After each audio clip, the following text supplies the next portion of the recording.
Abhyuday tuition classes ધોરણ 10 અંગ્રેજી paper style.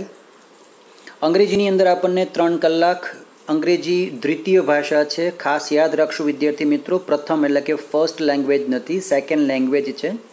કુલ ગુણ 80. સેક્શન એ જે છે તે તમારી પાસે કુલ 10 ને 3 13 ને 4 17 ગુણ માટેનો છે. જે વિદ્યાર્થીઓને અંગ્રેજીમાં તકલીફ પડે છે એ તકલીફ સૌથી મોટામાં મોટી એક જ તકલીફ છે, સ્પેલિંગ જે છે એક તો યાદ રહેતા નથી. નંબર 2, અંગ્રેજીમાં કાળ આધારિત વાક્ય રચનાઓ અને કાળનો જે ક્રમ છે જાળવવાનો એ ખ્યાલ નથી કે સિક્વન્સીસ ઓફ ટેન્સીસ જે છે કેવી રીતે ક્યાં આવતા હોય છે. અને ત્રીજી મહત્વની વસ્તુ કે મોટાભાગના દર 10 વિદ્યાર્થીમાંથી 8 વિદ્યાર્થી એવા આવશે કે જે અંગ્રેજીનું પાઠ્યપુસ્તક વાંચતા જ નથી કદાચ, અને તેના કારણે તેમને જવાબ કેમ લખવા એ જ ખ્યાલ નથી પડતો. 2 વિદ્યાર્થીમાંથી 1 વિદ્યાર્થી એવો હશે કે જે વિદ્યાર્થી તેનું નિયમિત વાંચન કરતો હશે પણ લેખન નહીં કરતો હોય, અને તેના કારણે તેના અક્ષર અને બીજી બધી જે ભૂલો સામાન્ય પડે છે ગ્રામેટિકલ, એના લીધે તેના માર્ક કપાય.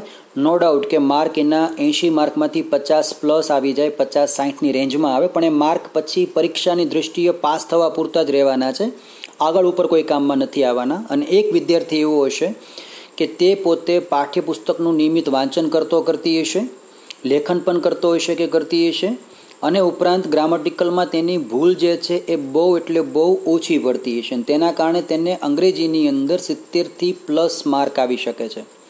આઈ રિપીટ કે અંગ્રેજી ભાષા છે, ગુજરાતી ભાષા છે, હિન્દી અને સંસ્કૃત ભાષા છે. ભાષામાં તમારી જે માન્યતા છે કે 80 માર્કમાંથી 80 કદી આવે જ નહીં, તો તમારી ભૂલ છે. છેલ્લા દરેક વર્ષોના તમે પરિણામ જો જોશો તો દરેક પરિણામમાં ગુજરાતી ભાષામાં પણ પૂરામાંથી પૂરા માર્ક્સ લાવનાર વિદ્યાર્થીઓ છે. ભલે જૂજ સંખ્યા હોય 5 કે 7 હોય, પણ આ 5 કે 7 વિદ્યાર્થીઓના 80માંથી 80 અથવા 79 માર્ક્સ આવે છે, જે એમની સાબિતી છે કે તેઓ પોતે વ્યવસ્થિત તૈયારી કરે છે. અને જો તૈયારી તમે વ્યવસ્થિત કરી હશે, તમારી સ્પેલિંગ મિસ્ટેક નહીં હોય, ગ્રામેટિકલ કોઈ તમારી ભૂલ નહીં હોય, તમારા અક્ષર સારા હશે અને તમારું લખાણ જે છે એકદમ વ્યવસ્થિત હશે, તો પરીક્ષક જે છે, નિરીક્ષક જે છે એ તમને પૂરામાંથી પૂરા માર્ક્સ 100% આપશે જ. તે એ વ્યક્તિને કોઈને ઘરના માર્ક્સ આપવાના નથી, એટલે આપણે એ પ્રમાણે મહેનત કરવાની છે. અક્ષર સારા જે વિદ્યાર્થીઓના છે તેમને ખાસ કે તેઓ સ્પેલિંગનું વાંચન કરે, અંગ્રેજીના યુનિટ જે છે વારંવાર વાંચન કરે, જેથી અંગ્રેજીમાં શું કહેવા માંગે છે તે ખ્યાલ આવે. ગુજરાતી કરવાની આશા બિલકુલ છોડી દેશો. ગુજરાતી તમને પરીક્ષામાં કોઈ પૂછતું નથી. આપણે એમ માનીને ચાલવાનું છે કે તમે અંગ્રેજી મીડિયમમાં ભણો છો અને અંગ્રેજીમાં પેપર લખવાનું છે. અંગ્રેજીના આ પેપરમાં તમારી પાસે કોઈ પણ સવાલનો જવાબ જે છે એ ગુજરાતીમાં કોઈ માંગતું નથી, એટલે ગુજરાતી ભાષાને તમારે અડકવાની પણ નથી. જ્યાં તમને કોઈ સ્પેલિંગમાં, ગ્રામેટિકલ સેન્ટેન્સ સ્ટ્રક્ચરમાં તકલીફ પડે, જ્યાં ખબર ન પડે, ત્યાં ચોક્કસથી તમે તમારા જે તે વિષય શિક્ષકને પૂછી લેશો. અને ખાસ વાંચન જેટલું વધારશો, મહાવરો જેટલો રાખશો, તમને ચોક્કસથી આનું પરિણામ મળશે જ. તે વિભાગ એની અંદર તમારી પાસે આવે છે extract inference type main text, કે જેમાં તમારે ફકરો વાંચીને તેના આધારિત તમારે પ્રશ્નોના જવાબ આપવાના છે.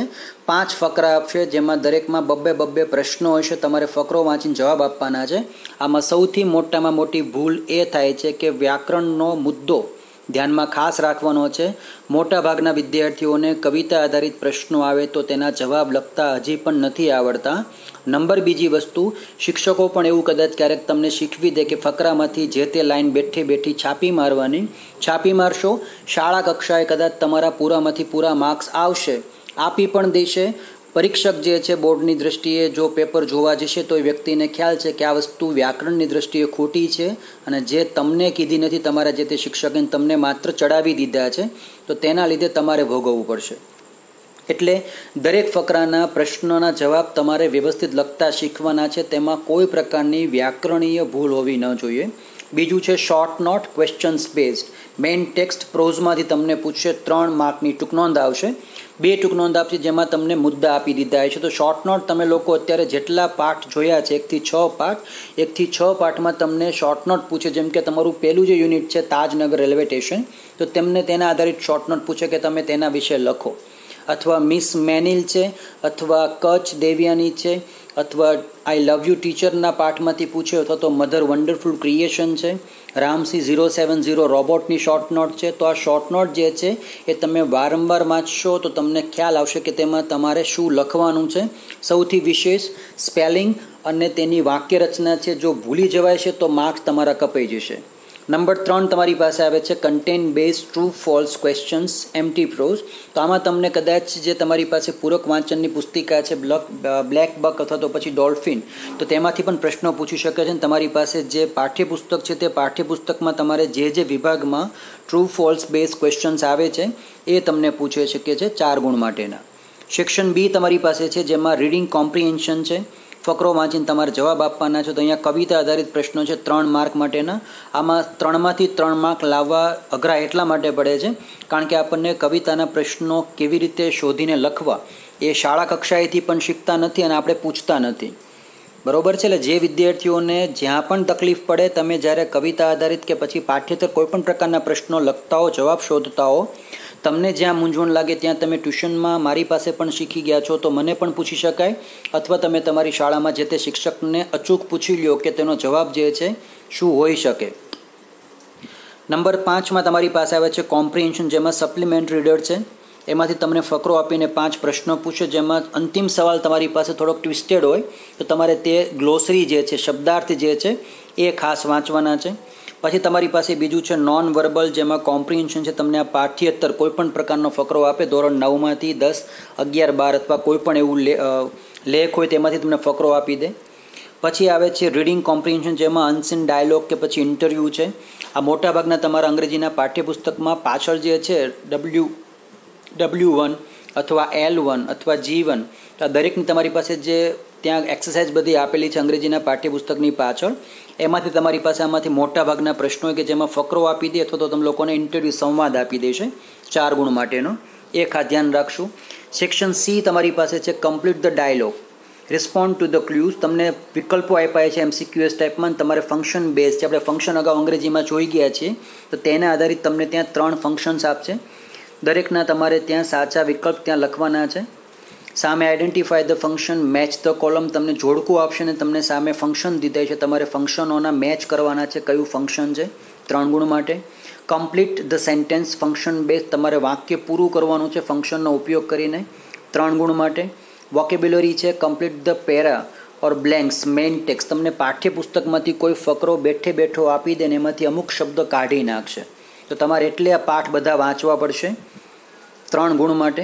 અને સેકન્ડમાં તમારી પાસે છે vocabulary finding the nearest meaning, SR. Supplementary રીડિંગમાં તમને કોઈ ફકરા આપી દે જેમાં તમારે નજીકનો અર્થ શોધવાનો છે. તમને સપોઝ એમ શબ્દ પૂછે કે મિનિંગ જે છે તેનો નજીકમાં બીજો અર્થ શું થાય, તો મીન્સ પણ થાય છે અને મિનિંગ પણ થાય છે, તો પછી તમે ત્યાં બીજો કોઈ શબ્દ જાણતા હો, તમારે શબ્દ સમાનાર્થી શબ્દ ત્યાં મૂકવાનો છે, 3 ગુણ માટે. વિદ્યાર્થીઓને સૌથી વધારે તકલીફ આ સેક્શનમાં પડે છે. 3 ને 3 6, 3 9, 3 12 ને 3 15. 15 ગુણનું તમારી પાસે પ્યોર ગ્રામર છે. સેક્શન ડી ઇનડાયરેક્ટ સ્પીચ, 3 ગુણ માટે, જેમાં તમને શીખવેલી તમામ વિગતો જે છે તેમાં મેન્શન થશે. તમે તે પણ એકવાર રિફર કરશો. આમાં તમે જેટલી વખત લખશો, પ્રેક્ટિસ કરશો એટલું તમને ફાયદામાં છે. કન્જક્શન છે 3 isolated sentence with 3 option each, તમને 3 વાક્ય આપશે અને તમારે 3 વાક્યોને 3 કાઉન્ટ્સમાં આપેલા વિકલ્પોની મદદથી જોડવાના છે, 3 ગુણ માટે. And, but, also, not only, no sooner did, then, અથવા તમારી પાસે therefore, so, TOO2, so that, such that, degree આપી દે, તમને કોઈ પણ પ્રકારનું ગ્રામરનું સ્ટ્રક્ચર આપે એ તમારે ત્યાં શીખવાનું છે અને બનાવવાનું છે. નંબર મહત્વનું છે editing, a passage with 3 underline errors. ફકરો દીધો હોય છે અને ફકરામાં તમને 3 ભૂલ દીધી હશે. આ 3 ભૂલ તમારે આઈડેન્ટિફાય કરીને સુધારી નાખવાની છે. દાખલા તરીકે તમને આઈ ઇઝ જતીન બોલે તો આઈની સાથે તમને ખબર છે કદી ઇઝ નથી આવતું, પણ અહીંયા આપ્યું છે માટે ભૂલ છે, તમારે ત્યાં આઈ એમ કરવાનું છે. ગ્રામર આધારિત તમારી મોટાભાગની ભૂલ હશે અને તમે જે સ્પેલિંગ શીખ્યા છો તો સ્પેલિંગ આધારિત પણ ભૂલ હશે. ખાસ ધ્યાન રાખજો. જેમાં ફ્રેઝિસ આવે છે, જેમ કે એક શબ્દ હોય ફોન્ડ ઓફ, તો ફોન્ડ ઓફ જે છે તો ફોન્ડની સાથે હંમેશા ઓફ સાથે જ આવે છે, તો ભેગું લખાવવું જોઈએ. એની જગ્યાએ તમને ફોન્ડ 2 કર્યું તો તમારો શબ્દ જે છે એ ખોટો છે, એટલે તમારે ત્યાં સુધારી નાખવાનો છે, ભૂલ ન થાય. ગ્લોસરી જે તમને આપી છે પાઠના અંતમાં તે તમારે ફરજિયાત વાંચવાની રહી આ વિભાગ માટે. ડુ એઝ ડિરેક્ટેડ કે જેમાં ચેન્જ ધ ટેક્સ્ટ, વાક્ય તમારે બદલી નાખવાનું સૂચના પ્રમાણે. 2 items should be asked from gender, બે વસ્તુ તમને કદાચ જાતિમાં આધારિત પ્રશ્ન પૂછે જેમાં તમે હી શી બદલી નાખો અથવા પુલ્લિંગ છે સ્ત્રીલિંગ કરી નાખો, આઈ એમની જગ્યાએ તમે શી ઇઝ કરી નાખો, એ પ્રકારે તમને પૂછે.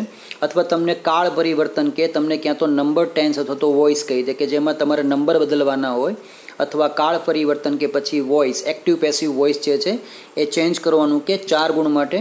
અને સિલેક્ટ ધ ક્વેશ્ચન્સ MCQS 3 ગુણ માટે. તમને પ્રશ્ન આપ્યા છે, તમને વિધાનવાચક વાક્ય આપ્યું છે, તમારે તેના 3 સાચા પ્રશ્ન બનાવવાના છે. એટલે સવાલ તમારી પાસે તૈયાર છે તો તમારે સામે એનો જવાબ તમને વિકલ્પમાં આપેલો છે, તો વિકલ્પમાંથી તમારે પસંદ કરવાનું છે કે આનો સવાલ શું હોઈ શકે. ઉદાહરણ તરીકે માય નેમ ઇઝ જતીન, તો પ્રશ્ન પૂછ્યો હોય કે who are you, what is your name, તો આ જે સવાલ છે ને વોટ ઇઝ યોર નેમ, એ તમારે સાચો વિકલ્પ લખવાનો છે. મને જો નામ માટે પૂછ્યું હોય તો તેમાં તમારે WH ક્વેશ્ચન્સની પ્રેક્ટિસ ટોટલી કરવાની છે. 3 ને 3 6 3 9 ને 3 12 ને 4 16 ગુણ. અહીંયા તમારી પાસે 15 હતા ને અહીંયા 16 ગુણ છે. સૌથી ડિફિકલ્ટ ગણીએ તો ડિફિકલ્ટ સેક્શન છે આ બંને, અને સૌથી ઇઝીએસ્ટ ગણો તો સૌથી ઇઝીએસ્ટ સહેલામાં સહેલા બે વિભાગો છે. સેક્શન ઈ જે છે તમારી પાસે પેરેગ્રાફ રાઇટિંગ 6 ગુણ માટે નિબંધ લખવાનો હોય, તો તમને નિબંધના મુદ્દા આપેલા હશે. હવે તેમાં સ્પેલિંગ આવડતા હશે, કાળની રચના ખબર હશે, ક્યાં કેવું વપરાતું હોય, એક્ટિવ પેસિવ અને ડાયરેક્ટ ઇનડાયરેક્ટ તમારે કમ્પ્લીટલી પાકું હશે. તો મારા હિસાબે તમને 6 ગુણમાંથી 5 ગુણ આરામથી મળી જાય. કોઈ પણ પ્રકારની ભૂલ ન હોય તો તમારે 6 માંથી 6 અથવા તો 5.5 માર્ક્સ ફિક્સ કરી દેવાના. ઈમેલ જે છે ઇન્ફોર્મલ અથવા ફોર્મેટ ગિવન અથવા રિપોર્ટ રાઇટિંગ, તમને બેમાંથી કોઈ પણ એક વસ્તુ આપે, કાં ઈમેલ લખો અને કાં રિપોર્ટ લખો, તો તેના 5 ગુણ છે. અને પછી તમારી પાસે સૌથી સહેલામાં સહેલું છે પિક્ચર ડિસ્ક્રિપ્શન, ચિત્ર વાર્તા લખવાની 5 ગુણ માટે. તો અહીંયા તમારી પાસે આ જે સેક્શન છે 16 ગુણ કવર કરે છે. આ સેક્શન તમારી પાસે 4 તેરી 12 ને 4 16 માર્ક કવર કરે છે, અને આ સેક્શન તમારું 15 ગુણ કવર કરે છે. હિસાબે જોઈએ તો 15 માર્ક પ્લસ 16 ગુણ અને પ્લસ તમારી પાસે 16 બીજા, તો 6 ને 6 12, 12 ને 5 17 વધી 1 અને 4 47 ગુણ તમારી પાસે આ વિભાગોમાં આવે છે. અને એવું ન માનશો કે આ માત્ર વ્યાકરણ આધારિત વિભાગો છે, વ્યાકરણ અહીંયા પણ આવી જાય છે. તમે જ્યારે સવાલના કોઈ પણ જવાબ લખશો ત્યારે પણ અહીંયા વ્યાકરણ આવે છે, શોર્ટ નોટમાં પણ વ્યાકરણ આવે છે. પછી અહીંયા તમારી પાસે કમ્પ્રિહેન્શનના જે તમને ફકરા આપે છે તેમાં પણ તમારી પાસે વ્યાકરણ આવી જ જાય છે. તમારે આ હિસાબે જો ચાલીએ તો 3 ગુણ આ પકડી લઈએ અને દરેકના 1-1 ગુણ લઈ લઈએ, તો અહીંયા 10 માંથી 5 ગુણ એ અને 3 ગુણ આ, 8 ગુણ જે છે તેના, અને 2 ગુણ અહીંયા લઈ લઈએ તો 10 માર્ક, 10 ને 4 ગુણ અહીંયા લઈ લઈએ 14, અને 3 ગુણ અહીંયા 17, અહીંયા તમારી પાસે 3 20 માર્ક એ લઈએ અને 47 માર્ક તમારી પાસે અહીંયા પડેલા છે. તો 47 વત્તા 20 ગુણ જો કરીએ તો 7 અને 6 67 માર્કનું તમારી પાસે વ્યાકરણ છે. આઈ રિપીટ કે તમારી પાસે 70 ગુણનું તો વ્યાકરણ જ છે.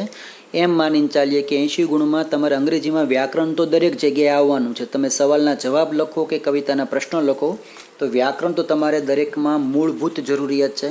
એટલે વ્યાકરણ તમારે કરે છૂટકો જ નથી. બીજું કે અંગ્રેજીમાં વાંચન લેખન સતત થવું જરૂરી છે. તમને જ્યાં પણ તકલીફ પડે અંગ્રેજી ગ્રામરમાં, ત્યાં ચોક્કસ તમે મને અથવા તમારા જે તે વિષય શિક્ષકને પૂછી શકો છો. ઘણી વિગતો એવી છે, વસ્તુ એવી છે કે જેમાં સ્કૂલના શિક્ષક તમને કદાચ મદદ નહીં કરે. તમે પૂછશો તો પણ કદાચ તમને વ્યવસ્થિત જવાબ નહીં આપે. તમારે જે વસ્તુમાં તકલીફ પડે છે એ વસ્તુ તમારે મને ચોક્કસથી પૂછી લેવાની છે, મને કહી દેવાની છે.